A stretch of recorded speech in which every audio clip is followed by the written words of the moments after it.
The Office of the High Commissioner for Human Rights has the mandate to monitor and investigate human rights situations all over the world, and we have the responsibility to report on the human rights situation in every country.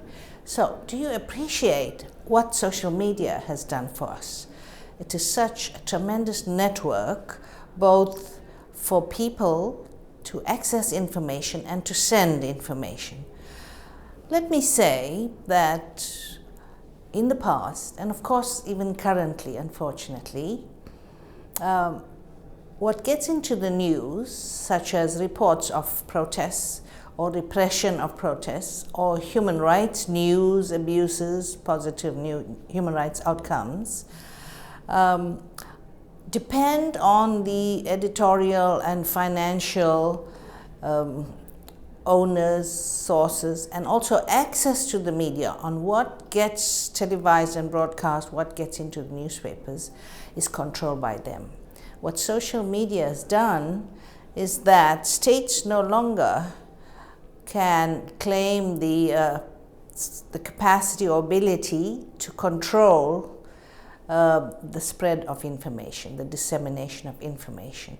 Instead, ordinary people using social media, YouTube, Facebook, and internet, inform us of human rights violations and access all the information on rights, human rights, language that they need in order to claim their rights.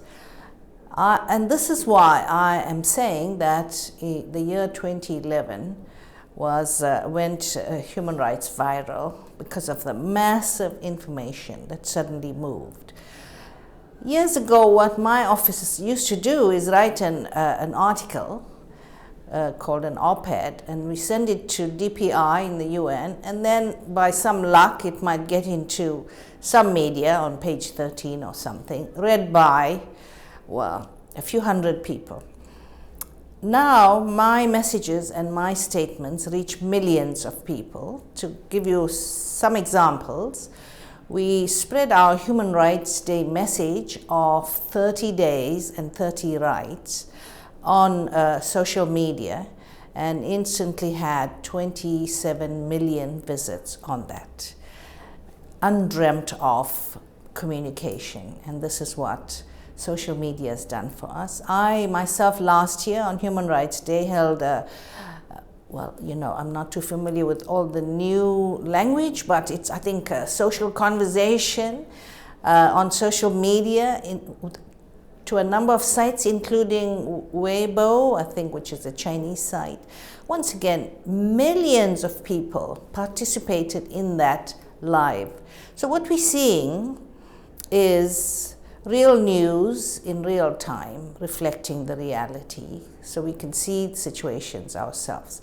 Of course, as High Commissioner, I have to check and verify this information. I face the same challenge when information comes to us from other sources. And so far, it has really enhanced our work to reach very many actors on the ground and human rights activists. We ourselves have a Facebook page now, and within a short while, once again, just thousands and thousands of people who write to us on our Facebook